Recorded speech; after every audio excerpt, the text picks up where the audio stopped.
And here we are. Hello, internet world. Quite a remarkable spectacle of an intro, right?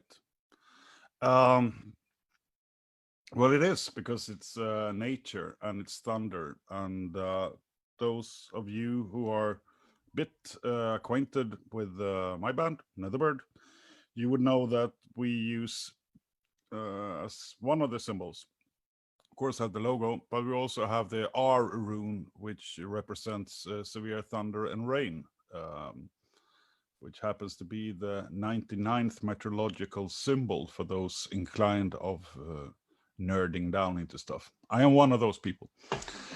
I also extended the intro a little bit in order to be able to fix stuff, as I am not a huge production company. I am one person sitting in Stockholm and broadcasting through this pandemic times to people all over the world, which is an awesome thing. And I am grateful for you guys showing up at least once a week. I try to do this on Mondays, and in Stockholm it's now 2000, which means it's 8 p.m. It's not the most convenient time if you're in the Americas, obviously, because then it's daytime.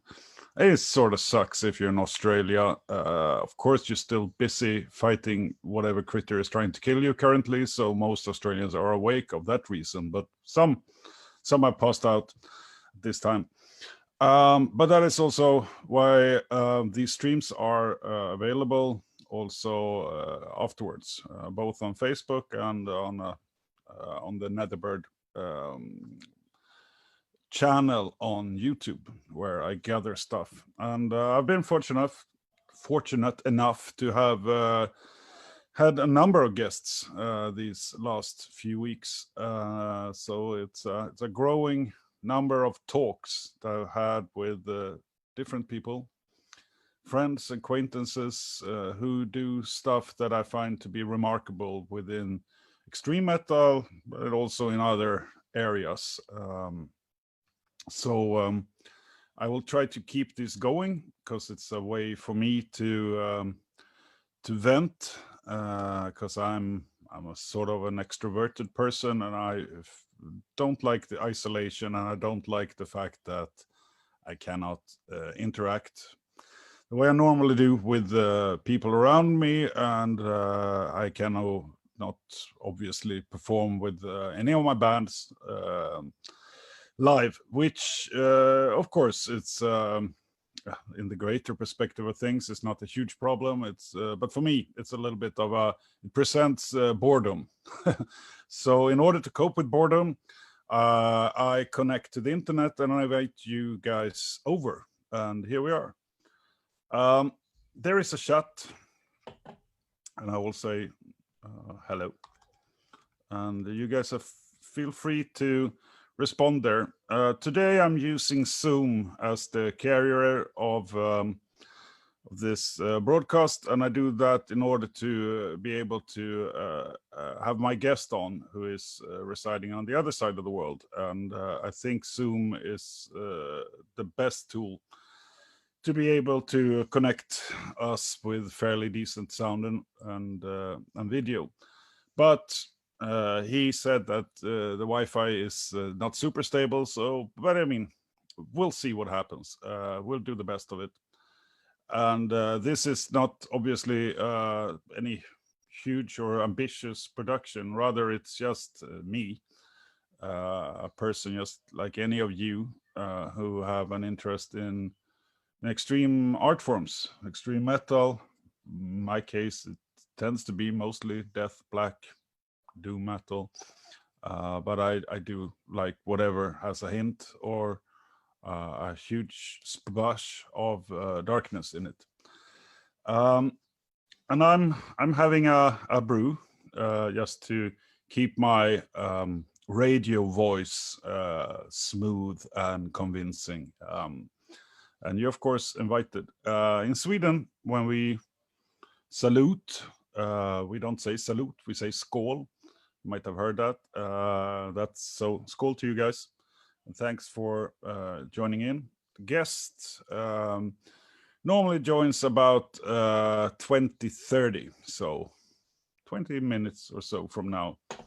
But I will talk to you guys about some stuff. But like I said, this is not a huge scripted production where I sit, do research. Rather, I just go online and I shoot and I see what happens. The world is, of course, still fucked to various degrees. I will make a little bit more of a personal connection to exactly how that can become. But it's been fucked for some time. And in Sweden, we are this small little nation up in the Scandinavian Nordic region, a bit north of the European mainland continent. And 34 years ago, our prime minister was assassinated or shot. The assassination, maybe it's only if it's a very deliberate action. In any case, this was a huge trauma for Sweden and has resulted in, if not the biggest, one of the biggest police investigations in Swedish history, and they haven't been able to solve it. And that has built some sort of, I don't know, frustration or even I would say, a little bit of resignation in the fact that, somebody took out, the leader of our nation on a street in Stockholm with a handgun, most likely a revolver, .357 Magnum. They also managed to injure his wife. And still, in this orderly country, they haven't been able to find the perpetrator.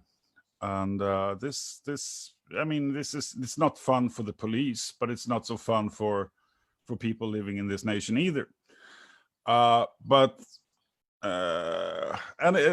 People have come and gone in that investigation. But after New Year's, the prosecutor boldly announced that we're going to crack this case now. We are, we have stuff. Wait for it.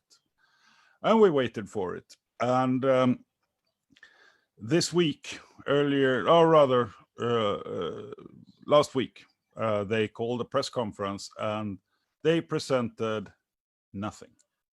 They came to the conclusion that they know they have one person whom seemed guilty, but actually couldn't, find anything. And now it has surfaced that they did find a gun, but they couldn't really, with 100% accuracy, connect the bullets found at the scene with this gun. They couldn't dismiss it either. It could be this gun, could maybe be another gun.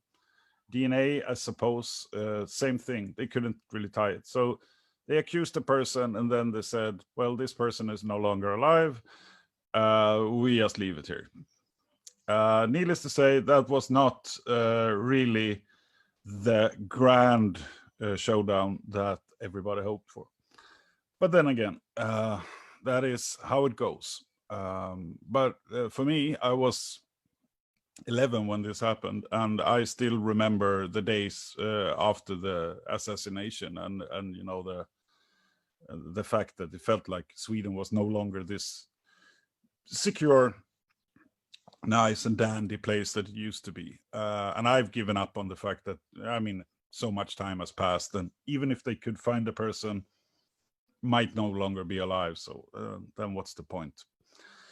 Well, but that, if you want to provoke Swedes, you can always ask, how the investigation is going. That's not our proudest achievement so far.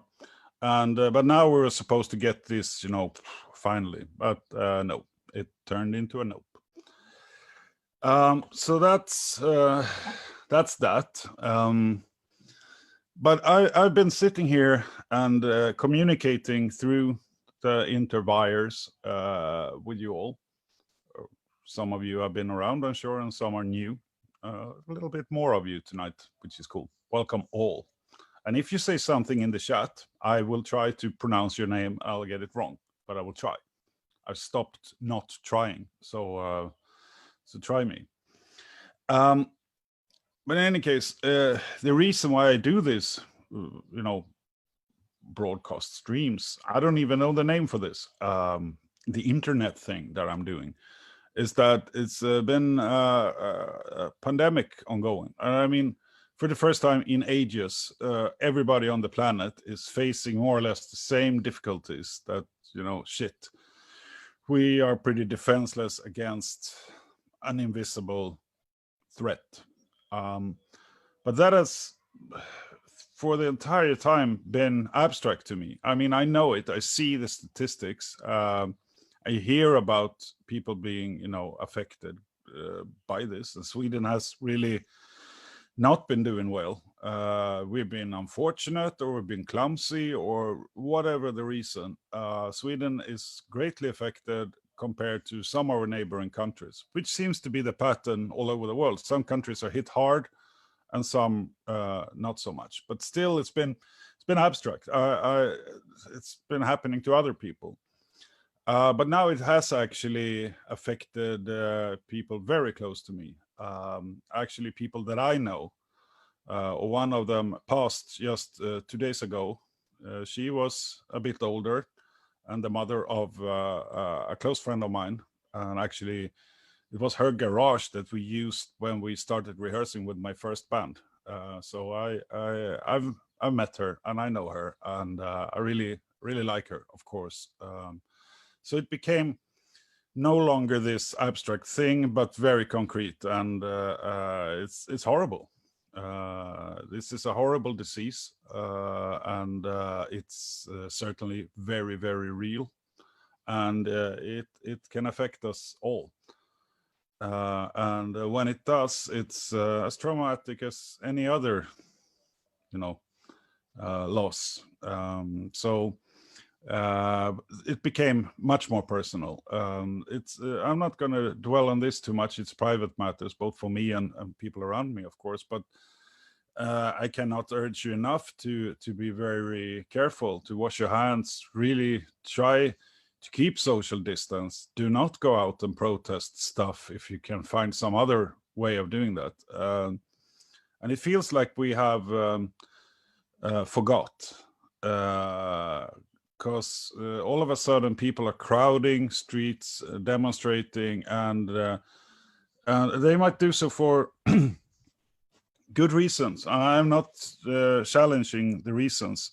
We should always, use our freedom of expression and stuff, but not at the cost of lives, I think. I think that's where we must draw the line and say that we need to find some other measure of displaying our content with stuff, because this is not over. This is far from over, and the only way we can sort of do something against it is to be smart, wash our hands, keep the distance, and make sure that the healthcare is not more overwhelmed than they already are. And I know in this case, they worked hard. And it's a complicated disease also, so it's not to be taken lightly. But so something that I've been talking about for almost like 10 weeks. I mean, of course, eventually it will come close, and now it did. And so for me, it's actually even tied to the music. I mean, this is one of the people who let me have a chance to rehearse with my first band in their very garage, and disturbing them, and they were okay with that. And that's the sort of people every musician owes a great deal to, because without support from people around us, our little rock dreams are nothing more than just that. In any case, feel free to input stuff in the chat. I will try to actually answer some questions that I got sent in.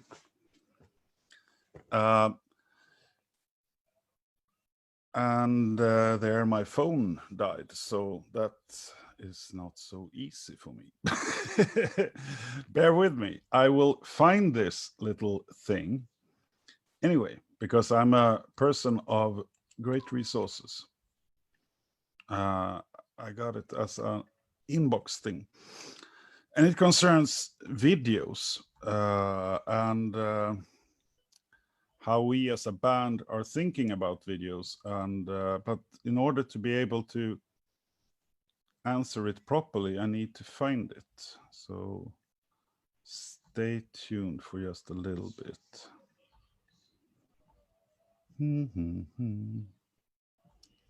How do I even find my messages on a personal profile? But in any case, I can take the gist of it. The first question was whether music videos these days are as important as they used to be.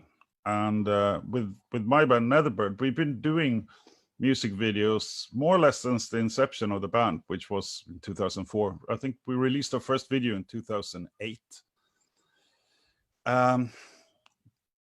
I guess bands tend to like to be seen, right? I mean, you don't put yourself in the position where you do music, at least not as a, a metal act, without actually wanting people to, I mean, they should experience something, but I also think there is at least some degree of a exhibitionistic trait in you, that you at least, even though we might not like it, we still do it in order to, end up in the spotlight somehow. But things have changed so much. In the late 80s, early 90s, or the early 90s, we had a Headbangers Ball on MTV. And for you who are like too young, MTV was on something called a TV. A TV broadcasted something called shows. And shows were scheduled using something called time on a clock. So at a certain time, you had to actually start the TV to see the certain show. I know you guys know. But in any case, what that meant was that every metalhead all over Europe tuned into MTV and watched Headbangers Ball every week. And that also meant that whatever song was on there, we have heard it. We hated it. We liked it. We did not miss it. So that meant that, millions of people, or at least hundreds of thousands, I'm sure millions of people, saw a video. So if you produced a really nice video, you got it on there, people knew about your band. And I think a lot of us who did that still try to recreate that by doing videos now and hope that, millions will see it. But things have changed so greatly. So a video might reach 1,000 people, or it might go viral and reach fuck knows how many people, and you never know. The problem is that in those days, if you got your video on MTV, I'm sure they had data that, okay, so we got it on there, it's this type of music, we're going to sell X thousand number of albums. You can just know that. Today you don't know. You could produce a video for X amount of euros, dollars, yen, whatever. You put it up there, nobody gives a fuck. Or it could go viral and tens of thousands of people will, flood to whatever platform or even online stores and buy the album. If that happens, great. Then whatever you put, in budget for the video was well worth it. But if 500 people watch it and nobody buys the album, then you lost money. So I think the reason why the video has deteriorated is because there is no way of knowing if a video is worth it or not anymore. And hence it's up to the bands to do videos. And we saw all those videos. We saw the huge production videos. And of course we want to do shit that's as close to that as possible, but on a shoestring budget. And so I think when you could make a video like November Rain with Guns N' Roses, you know, with story, huge drama, helicopter scenes, that would be a drone today, or CGI drone, I think. But still, they had a fucking helicopter flying around Slash doing a guitar solo. In those days, they could afford that because they knew if we get this fucker up, and they knew, of course, knew that they would sell X number of Use Your Illusion CDs and LPs and T-shirts, whatever. Today, you don't know that, but still you try to mimic it. So that is why I think some videos that we made, we had much more ambition than we had budget. Because a follow-up question, is there any video I'm embarrassed for today? And that should, I guess, signal that there might be reason for me to be embarrassed by some of our old videos. And my honest answer is that, yes, there are videos, or at least one, that we are not super proud of today. But my defense is that we, as all bands, I think, we did our best, but with limited budgets.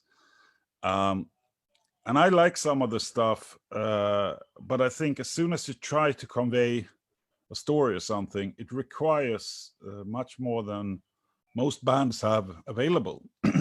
At least not if you're Jared Leto and your band is 30 Seconds to Mars and you do Hurricane, which is perhaps one of the coolest videos ever. If you haven't seen it, check it out. But then you have all the friends in Hollywood who will, you know, just be there because you're a guy and they like you. Then you can make remarkable stuff even today. But what I felt is that those videos where we try to do something besides playing our instruments and have not really become fantastic. And I think a typical example is The Blackest Breed. It's a lot of work on that video, and it was done in HD, which was, you know, not so common in 2008. A lot of CGI, a lot of 3D graphics, but still, we were not so certain of where we were going as a band then, and yeah, we made some stuff there that I wouldn't do today, but that was a learning process. I think another video, I can take Elegance and Sin, is a video that I think we had a good vision for, but I don't like how it was directed. The idea in Elegance and Sin was not to have, you know, a metal band playing and hot chicks. The idea was, on the contrary, to showcase. That was actually showcasing various forms of freedom through dark expressions. And those 5 girls in the video are all alternative models, and some of them are extremely, you know, big names. The idea was that they were supposed to be more of the centerpiece of the video, and the band was sort of more like a background. But in the end, when it came out, the vision we had was not really conveyed 100%.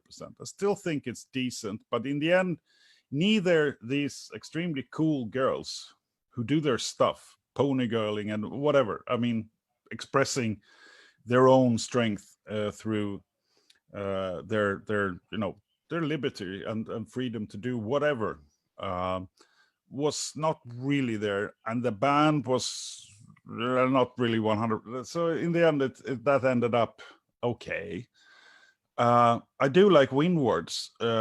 Still, I would have loved, you know, longer shots, more production, booms and cameras and stuff, but that one I think is closer. And the thing is that we try the least with that one. We just play, and we try to find nice angles, and we had there a producer who's actually been a guest here, who did his thing, and that turned out the best so far. But videos are expensive by definition, because you need the band, and hey, we are not that expensive, but we need food, a little bit of food. But you need a location, you need camera crew, you need a lot of stuff that in the end, you know, rakes up costs. And in these days, if you spend 5,000 euros on a video, you will need to sell quite a number of something in order to recoup that cost. So it better be worth it. And I think sometimes that's why, you try to do it for 1,000 euros, and then you get something that looks less awesome. And hence it never has a chance to really propel. What you really want, you want things to be the perfect combination of the right song with the right video. For me, one of those cases is Solstafir and Fjara. A really beautiful video, but also a song that, and that in combination, good enough video with a wonderful song in combination turned into something really successful. I'm blabbing here, but this is what I do. So I would say videos are difficult. I think every band wants to do much more than they have the budget for, because budgets are very slim today. And sometimes we try too much, and we're better off doing something more simplistic. These days, I'm looking into if we could make just beautiful black and white silhouette shots. That could be one way of doing videos. Another one could be to let some video artists go and do their own thing 100%. I would love that, so that they can do their own take of the video, because then we end up with something else that didn't exist before, which is also really cool. In any case, I might return to this subject, and I sort of flunked it because my phone died, so I can't really get the entire message. But hey, there is next Monday. Now I have the privilege to not just sit here and blab myself. I think we'll see if I can manage to also connect the guest. He will be here momentarily, I think. Because what I do, as you might have noticed if you've been here a few times, is that I talk about something. And then somebody joins me, and then we can have a little bit more of a sensible conversation. It's been awfully quiet in the chat today. So please do not hesitate to let me know, or if you have any questions or whatever.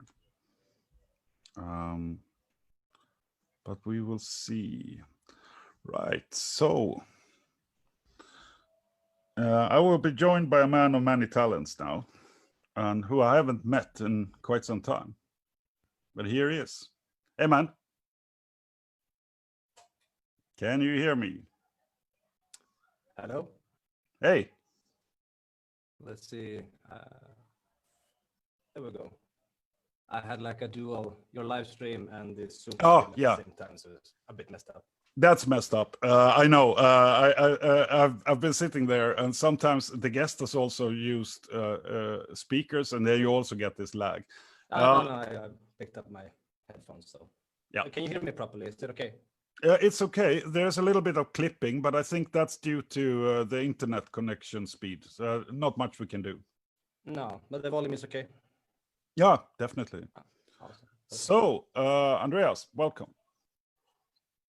Thank you. Cheers. So you've been hearing me rambling about and actually not finding the question, but the videos is, to me, it's a sensitive topic, because I've done some videos that I would have liked to see differently, but you know how that is. But we start with you. Where are you, sir, and how are you doing? Oh, I'm fine. I'm here in Santiago, Chile. I've been here since February, and shit hit the fan, so I don't know when I will actually return back to Europe. No. Any idea, or will you stay for, I guess now you're acclimatized anyway, so. Yeah, but well, my first flight was to be in April. Yeah. Cancelled. I postponed it to May. Cancelled without further notice. So I think I have some kind of voucher at KLM or something. So there will be no international flights going this month. So maybe next month, maybe the month after that. So I don't know how long I will be here actually.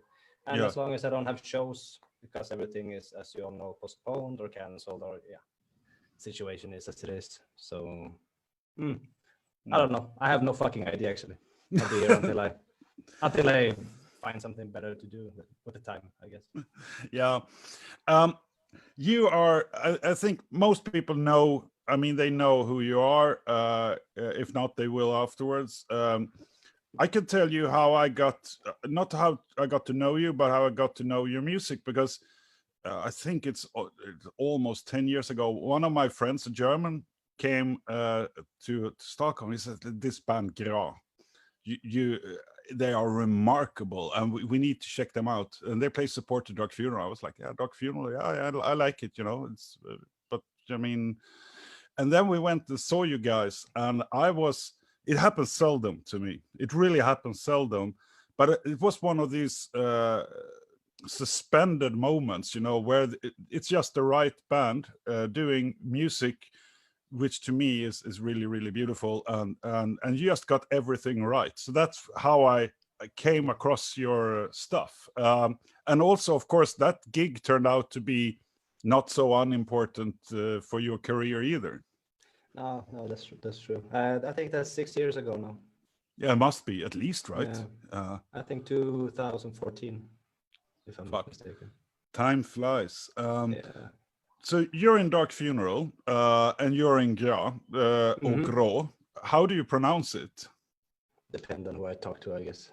If it's a Swede or if it's a foreigner. Yeah. But can you tell me a little bit about your background? I mean, you started with music before both of these bands. So, I mean, just talk me through it a little bit. Well, yes, I come from above the polar circle. Actually, I come from a little village called Skaulo, which is outside of Heljarmadr, which is like,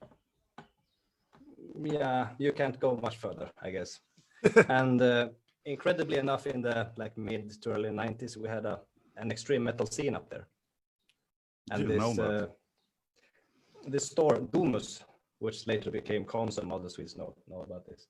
They had this record section where I could actually I bought an Abruptum album there on Domus in Heljarmar.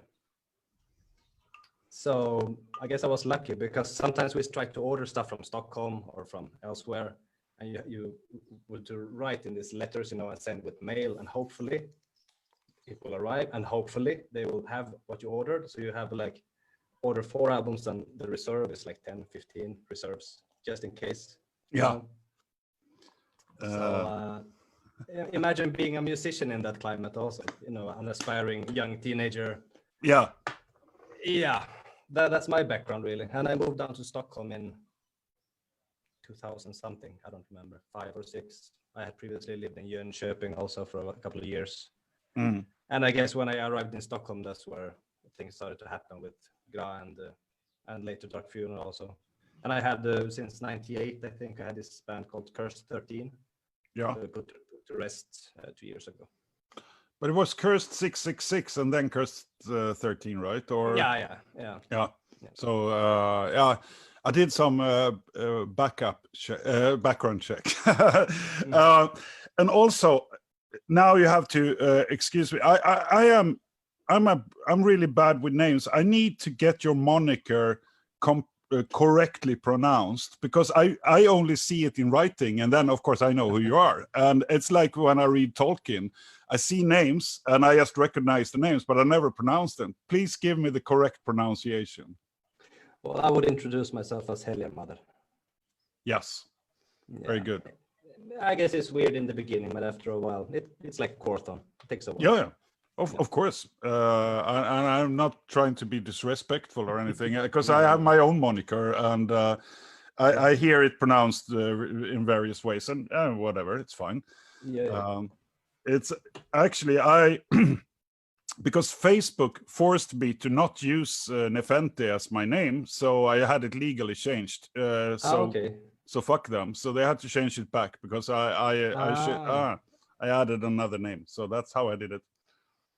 Okay, well, they haven't been busting my balls yet, but I guess it's just a matter of time. Yeah, wait for it.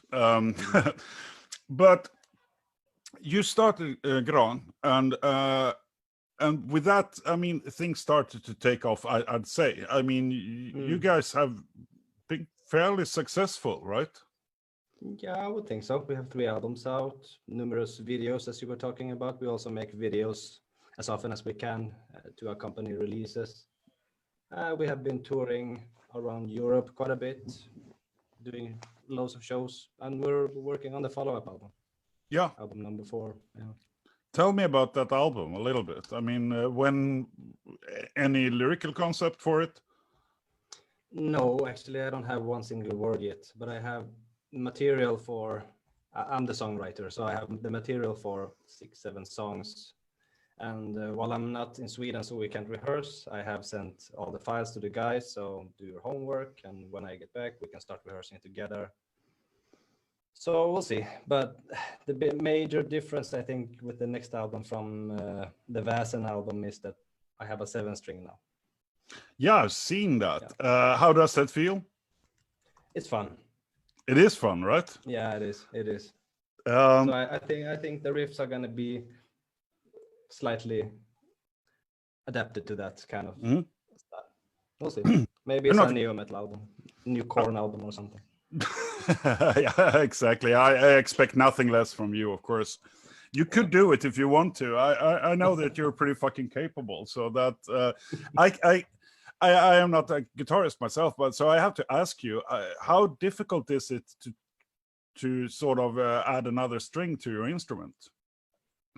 It's not difficult at all, really, because the difference between a 7-string and a normal 6-string is that you have this extra thick string, so you just move down everything, and everything sounds more awesome. Yeah, to put it simple. That's cheating. Yeah, but I know. To put it very simple, yeah. But I've been playing in B also with Curse 13 for many years, so for me this is like finding my way back there a bit also too. Yeah, that's cool. It's interesting vocal wise, because then you can sort of, the pitch becomes higher just because the music gets lower, right? So I mean, you can sort of can toy around a little bit more voice wise in comparison to the music. Or will you go down also in pitch with vocals, you think? I don't know, but definitely no clean singing, so oh fuck no. No, I don't know. Vocal wise for the next album, I have no idea. Let's see, even if the songs that I have will cut it in the end. You know, sometimes you have a vision and then something else comes and runs over it like a train. Maybe we'll go like fucking super old school, Darkthrone old school or something instead. Yeah, we just have to wait and see. This is the thing.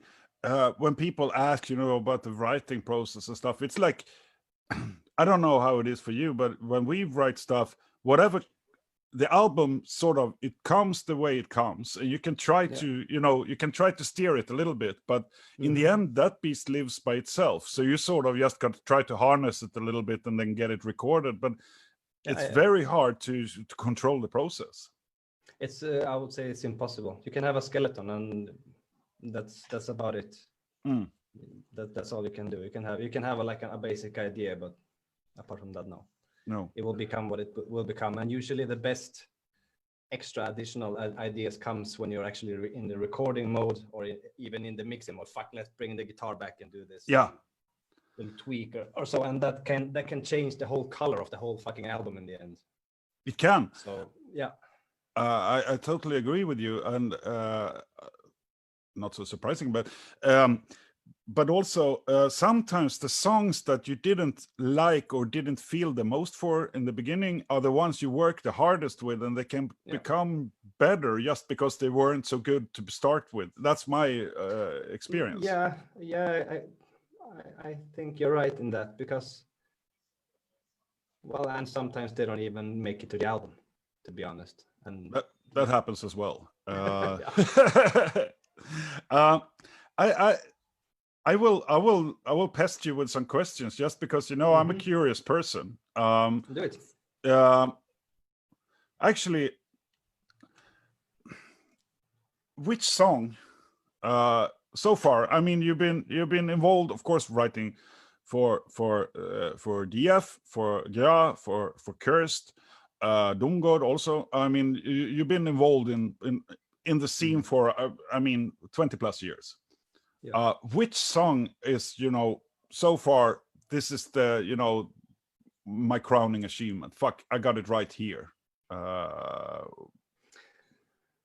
Well, it's hard to say one because it has to be like, because I have different roles in funeral, for example. So as a composer with writing the song from scratch and adding the lyrics and everything on top, I would say Krig is one of my favorite achievements this far. Yeah.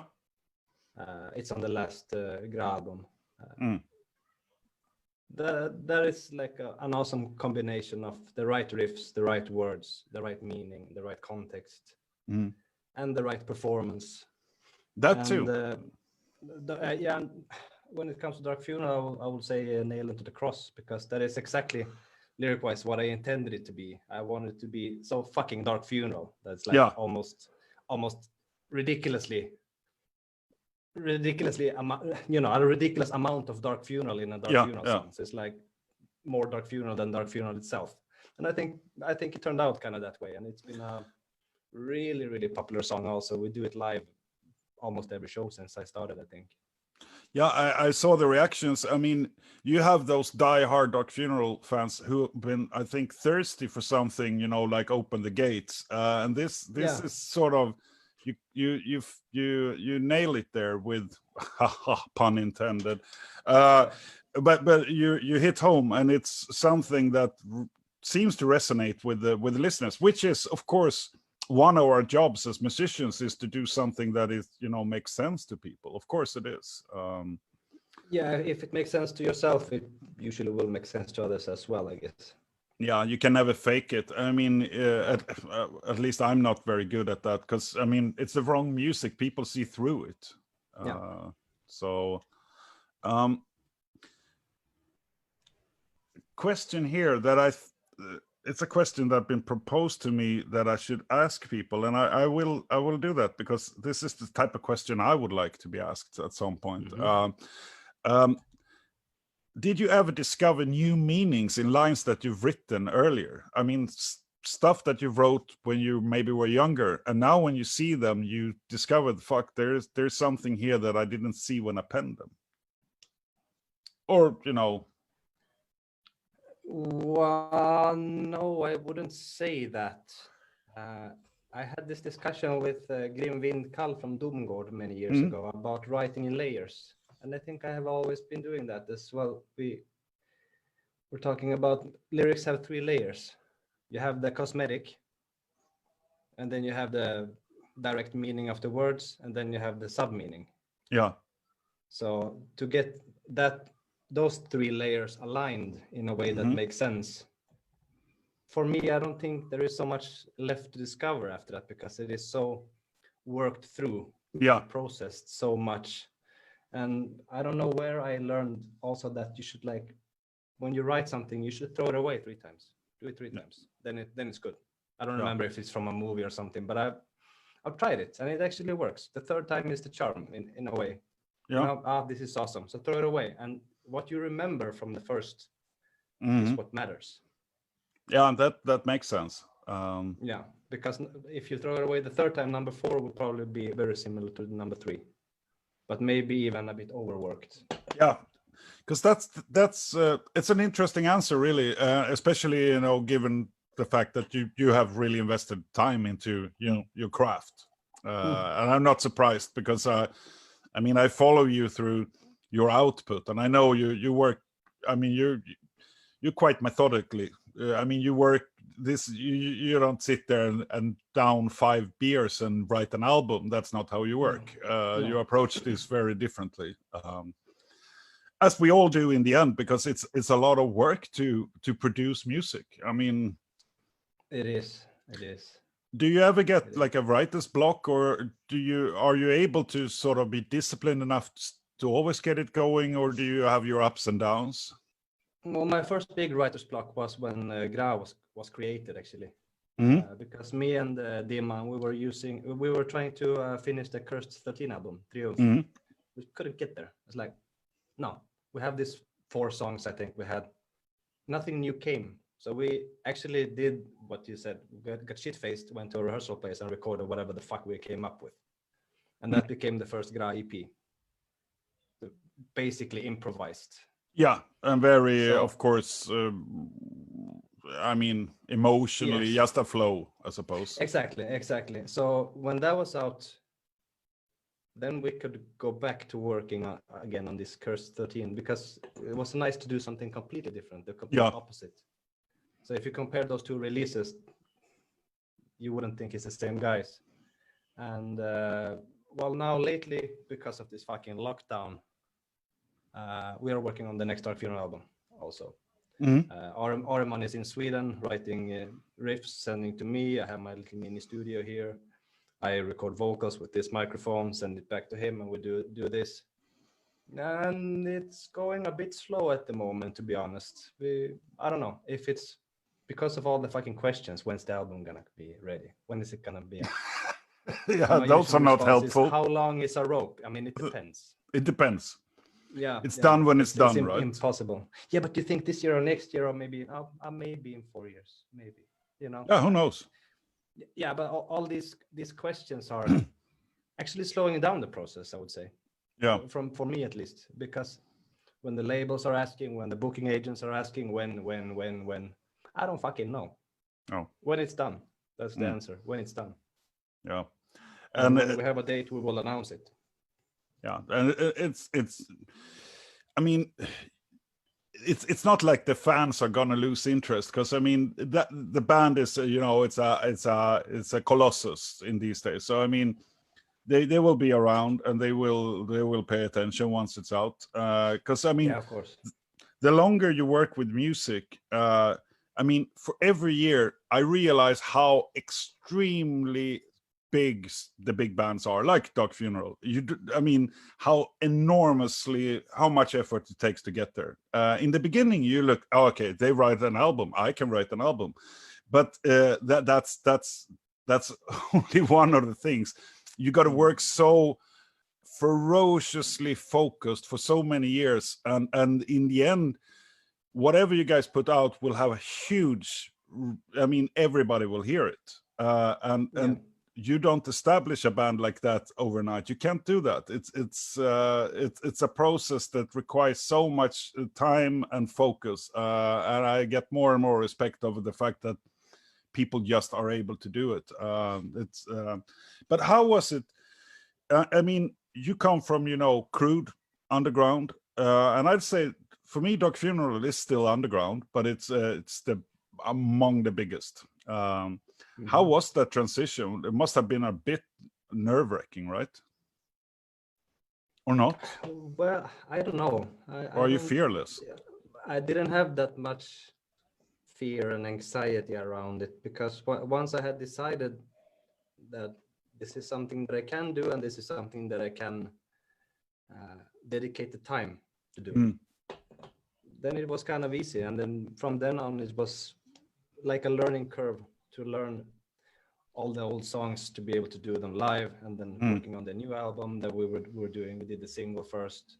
So no, the biggest step, I think, was the sizes of the stages, really.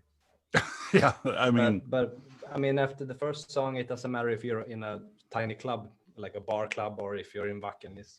It's the same thing. You go inside yourself, and that's all that matters in the end. The rest is just cosmetics. True. And at least to me, you're always alone, because you got to fend for yourself. Doesn't matter if it's a club stage can be easy.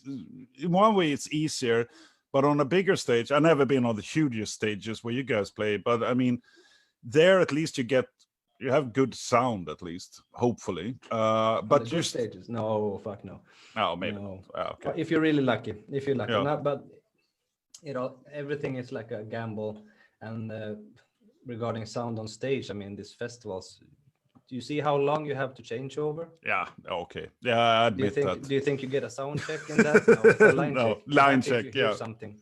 You're happy if your monitors are working in front of you, actually, when you walk out. So I have a completely different respect for watching bands on festivals. I am very humble when the first or second song is a bit off, because probably no one is hearing shit. No, of course. So they're just playing from memory and hopefully in the right tempo.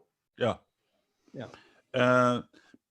But I guess you get to you learn the craft, and you learn from others in the band who's been around longer. And I mean, oh yeah, of course, they are veterans. But also, I mean, it's a band that is evolving. I think partly because your participation too. I mean, it seems like you have a good chemistry, working relationship, and a little bit of a reignited spark, which is it's cool that you can do that after such a long time in the business. That is quite cool. Yeah, I mean the album was received so well. It's incredible, and we won awards and stuff. It's like a weird circus going on, and well, personally, I think it's deserved. It's a fucking awesome album, no doubt about it. But yes, it is awesome, and it's nice to be able to be a part of that also.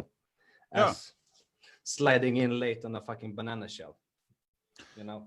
Yeah, but you do your part, and I mean it's never easy also to be, I mean, the new guy. But after a while, you're just the sort of new guy, because I mean, it's an ever evolving beast, such a band. So I mean, I mean, after a while, you're one of the guys who's been around for some time too.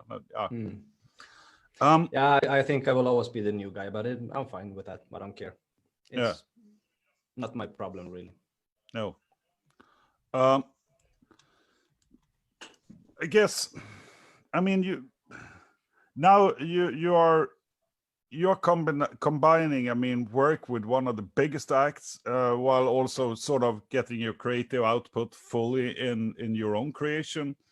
That is a little bit of like the best of both worlds, isn't it? Because it allows you to be a full-on creative musician.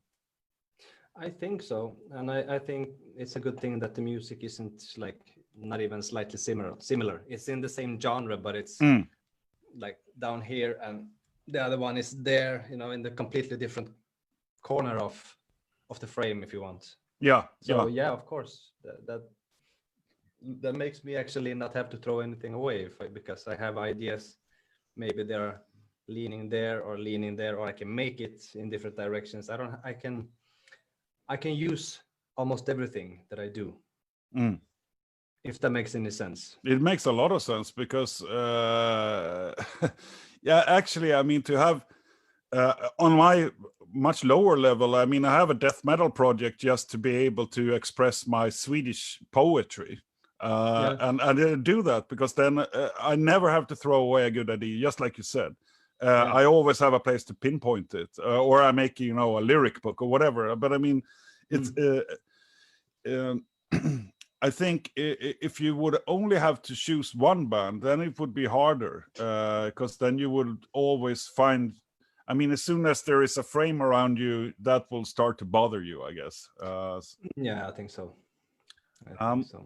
But speaking of art and stuff, I mean, you do more than write and pen lyrics. You also have some photography project going on. Can you tell me and the listeners a little bit?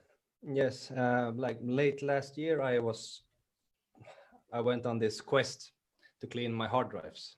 We all done that. No, we all attempted it. Yeah, we attempted it. Never I still failed. Haven't done it. No. I still haven't done it. But you started. Yes, and I copied everything to another disk or something. At least everything is moved, so it's a bit even more complex now, I guess.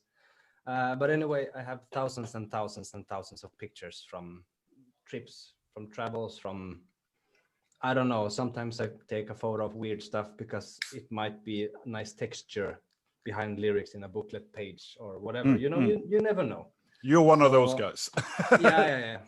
So I tried to collect them and eventually started to see some kind of pattern in it.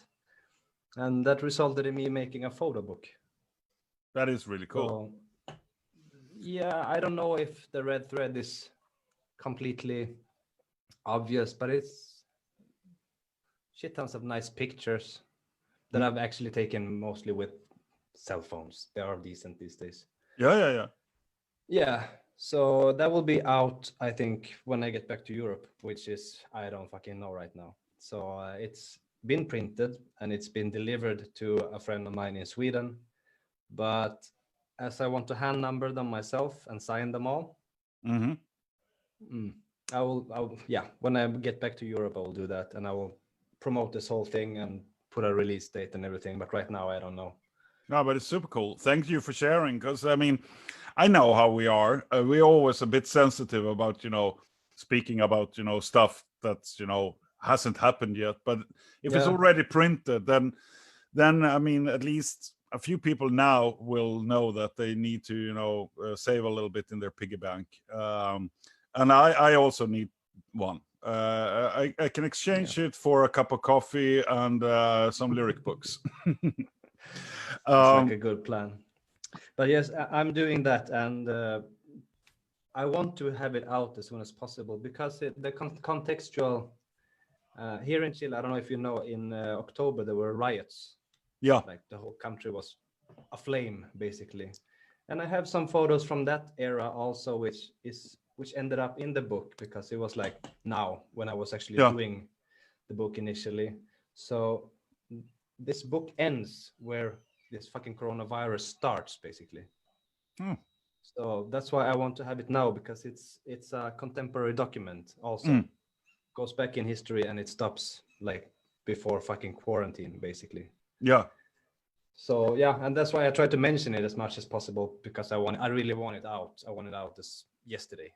Yeah, cool. I'm looking forward to it, because I truly, I think by seeing different sort of, this sounds always, I mean, I'm a man of many words and blah blah, but I think by learning more aspects of an artist, you can find, I mean, by looking at your photos, I think you can learn a little bit about how to understand your lyrics. I think everything is connected, because it's the same, it's just different, outputs of your creativity. It's still the same thing. Yes, and this is a photo book, so which means that it's not too explanatory, but there is some poetry in there also. Cool. I don't know. I think I wanted some points to come across a bit more clear than just by the eyes, but also with some words. So there are some poems there also, which will never become lyrics or anything. This is exclusively for this purpose. And and I'm also releasing a solo single soon. Tell me more. Yes. Me and my friend Einar, he's from Iceland. He's in Katla, if you know the band. It's Einar and Gummi, the old Såstafir drummer. Yeah. Yes, so me and Einar, we were drunk in Norway once. As one is. Yes, as one is in Norway. Yes, super poor afterwards though. Sure, always. But yes, so at the time he was in Den Sakalte, I think. And I was kind of new in Dark Funeral. This is a bunch of years ago. So we were like, but how the fuck do we sound without bands, Because he had Fortid also, and that's a band. Katla is a band. Dark Funeral is a band. Gra is a band. But what if we had all the power, 100% creative power? So we decided to make a split single. And a bunch of years ago, I went to Iceland to record the drums. So we used the same drummer we have one track each. And we used the same drummer, and we recorded guitars together. And then there is where we split. So we have the master done now. It's like 17 minutes in total, 2 super long songs.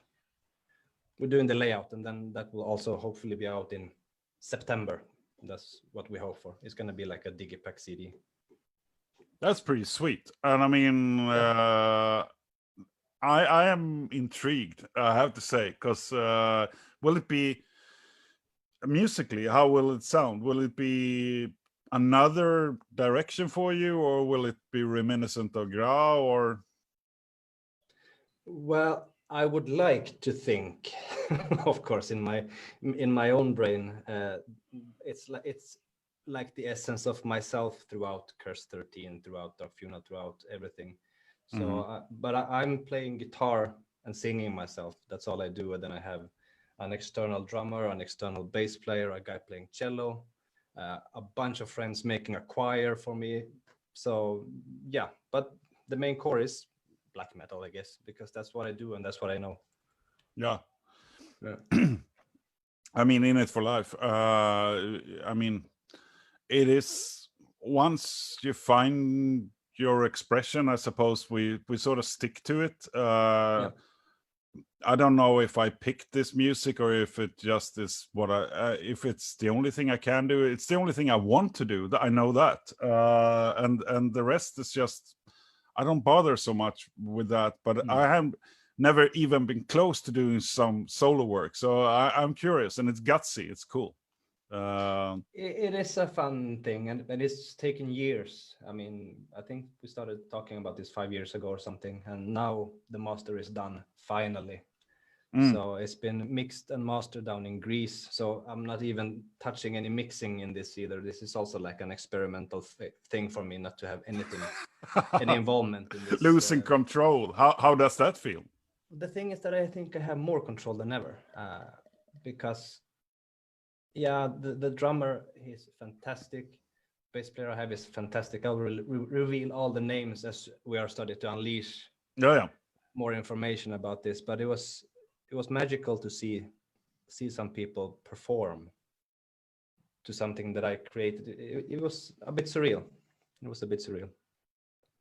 Cool. Looking forward to it. Yeah.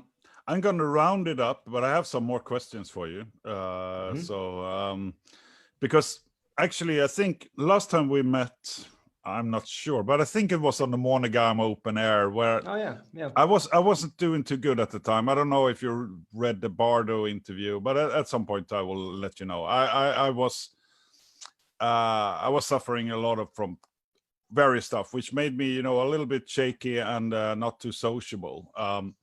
But then we said that we're going to have, beer at one point, and at least I'm having a little bit of beer now. So I'm grateful. It's 2 years later. I just finished my piscola, so. Yeah. But still, I am curious, just to, first off, if you just could, for a few minutes, tell me, how is the situation now in Chile? I mean, for you, how does a day look for you now? Because we're all stuck somewhere. Yes, we're stuck somewhere. We are in quarantine day number 31 now, where I am. Chile has done it a bit differently from the whole country. Is not in a lockdown. They picked regions where with a lot of infected people, where they can see like a spread going on. They shut it down for a couple of weeks, and then maybe they open something else up. Not to completely paralyze society. Yeah. So we had one quarantine that went for 3 weeks, I think, and then we were off the hook for like 2 or 3 weeks, and now we're back, and we've been this is day 31 in a row. So I don't know, a normal day: go up at 11, have a shower, work on music, make lunch, work on music. I miss exercising outside, so instead of that, we live in a 20-story building. A lot of stairs. Yeah, a lot of stairs. Yes, so 100 flights of stairs a day is. That's good exercise, actually. Yeah, and actually, we have also started to look into this exercise routine videos shit. Just to keep the body in shape a bit, because when you're locked up like this, what do you do at the time? You eat. Yeah. And you don't move. I mean, in a normal life, even if you don't work out so much, you still go to the store, you go do errands, you take the bus, you go to a concert. You have this like normal things that you do that burns the calories. But when you're sitting still like this, like a sitting duck, I mean, you're killing the immune system, you're killing all defenses. You're just sitting here and slowly fucking growing. Yeah, I know. I know. And that's quite horrible. So I really try to do something about that. Try to eat healthy, try to cook. I hate cooking, but I've learned a lot lately. I mean, I do this stuff just more or less to keep myself occupied and feel that I'm contributing something during this time, and also to make, you know, my listeners, your listeners, whatever listener, whoever is going to hear this now live, there are not tons of them, there are a few, and afterwards, but also to showcase that we're still alive. We're still, you know, we burn for the music, for, you know, whatever dark forces that drives us to do what we do, and regardless of circumstance. But one reason why I'm in pain is that I took up the 25 push-ups in 25 days challenge from friends. Okay. How do you feel if I nominate you one day? Will you do 25 push-ups? Well, I do that almost every day anyway, because like I said, we do the stairs and then this exercise programs. I think yesterday we did like 25 minutes of stairs and almost an hour of cardio, stupid shit with weights and stuff. So but I think it's a good thing, and I think everyone should do it, especially if you're locked up completely, because how you treat your body in a situation like this is also how you treat your brain. It is so interconnected. It is. And all, I mean, not all, but modern brain research shows really that, you know, cardio is extremely important in order to, you know, keep your brain sane. Yes. And especially if you have a proneness to maybe become a bit depressed or being a bit low, it's even more important to actually try to move your body. And I felt super fucking stupid in the beginning doing this cardio videos. I feel like I'm in the 80s. I need a sweatband. Yeah. Speedos and, you know, that kind of crap. But fact is, I feel better after. And the morning after, I wake up with more energy, which is the point. So, I mean, that's I think one of the most important things to do in a lockdown like this. Keep moving, at least. Yeah, keep moving. I'd say the same, which is, I mean, we never had the complete lockdown, but I mean, we had lockdown on so many levels anyway.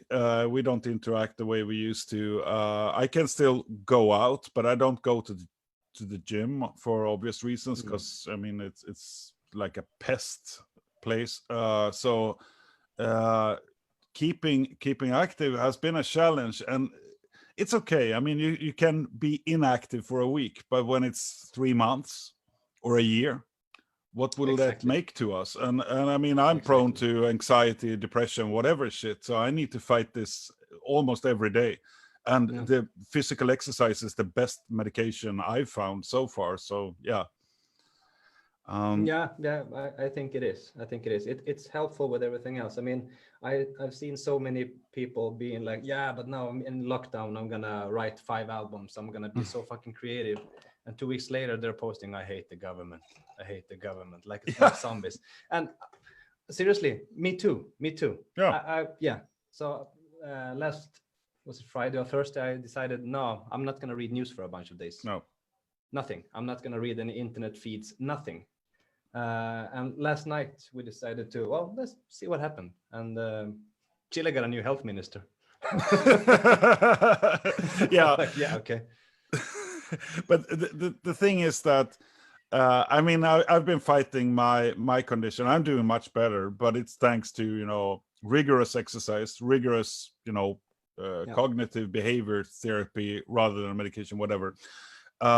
But one of the things I've learned early on is that the less news and the less, you know, of this swarming of hatred and shit that is, you know, the online media, the less of that I bother with, the more time I have to be creative or to...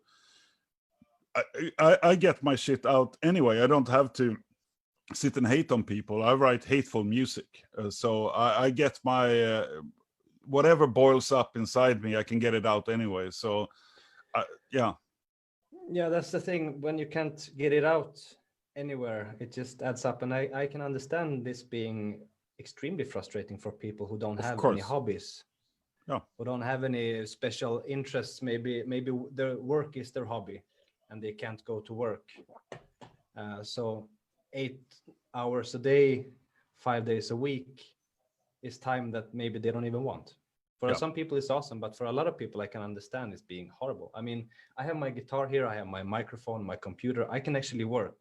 And last weeks I've been working on I'm doing mixing and mastering for other bands, doing studio work. If I hadn't had that, if I was here without my guitar, without anything, I think I'll go fucking crazy.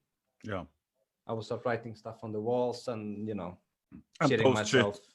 And you know, hating on stuff generally through I mean, it's a natural condition. And I think, I mean, I'm not going to go into any details, but I think the reason why people go crazy and doing all these mass demonstrations everywhere is because you can only lock down people for that long, and then they will take whatever chance they have to go to show the, you know, the true colors of mankind, which is, you know, hatred, violence, and stupidity. And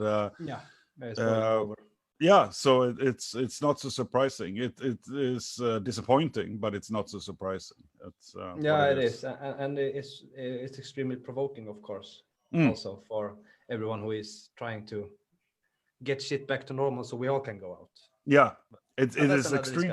It's detrimental to I mean, but this is I mean, it's the human condition. So I mean, and the less I see of that, the better off I am. And I rather, you know, do push-ups than you know, get my blood pumping reading online updates. It's quite horrible, actually, the online climate of today. I've used this function, you know, you can block what people post for 30 days. You can pause people so you don't see them in your feed. That's been very frequently recently. It's a good thing. I try to do that if it's people that I, at least at one point, I used to like them, then I block them like that. If it's people that I don't know, and I'm sure you have tons of them too on Facebook, you just, you know, whatever random fan, then I just delete them. I don't even ask questions anymore. But if it's people that I like, then I give them the benefit of a doubt for 30 days. Because I mean, we don't. I think that's a good option, actually. It's a good option. But I mean, I mean, I'm sure people think the same about me, but it's people that I would consider to be very intelligent posting really weird shit right now. And I understand it's due to frustration, depression, feeling trapped, feeling like shit, but I don't want it. I don't want to see it. So I use that quite a lot. And my intention is to try to be more offline because it's like I say, it's just stressing. It is stressing.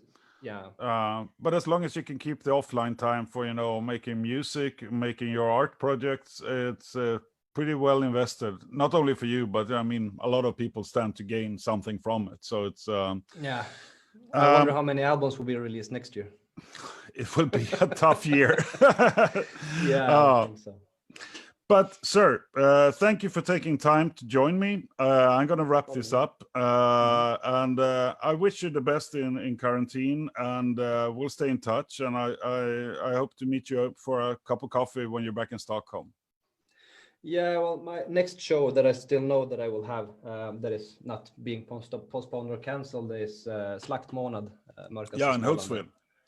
Yes, so that's my next, and I really hope that before that I will be there. And I saw Walter was asking if I would bring the book there. Yes, of course. And it's so nice because it means that you see the chat that I've been fucking missing for the entire time, because I am whatever.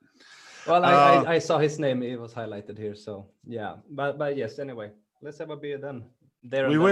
We will. Take care, man. And thanks for taking the time, and stay healthy in all the ways possible. And in the chat, I see that some more questions. I'll write a response to them. I think you need to, because I didn't see them because I am in the wrong chat. So fuck me. Okay. Yeah, well, I will reply to them soon. So you wrap up and take care, man. Yeah, sure. Thanks. Ciao. Yeah, and as you can see, the professional Nephente production is I'm in the wrong fucking shot. So well, I changed platforms because I usually get lost in the chat, but I wanted to use Zoom in order for us to have fairly good audio and video. So forgive me for that. I'll also go through the chat afterwards in order to give the responses that I can as well. I hope you guys enjoyed this little conversation. I surely did, because I like the fact that the more you get to know people, the more you realize that there are so many layers and so many various outputs that they're capable of. And it doesn't just go with musician, it goes with anyone. But there is a solo thing coming. There is a photo book coming. There is Grå stuff coming. There is, of course, obviously, Dark Funeral stuff coming. So, and this is from a fellow musician who is stuck on the other side of the globe, suffering the same condition as the rest of us. And as I'm sure you guys are also. I thank you all for taking time to be here tonight. I will finish this off, and I wish you guys all the best, but make sure to wash your hands, practice social distancing, be smart. And next Monday I'm back, and I will not entwine these episodes, but it's another person who I find to be creatively very interesting. So make sure to be there. And until then, take care, and all the best to you guys. Thanks.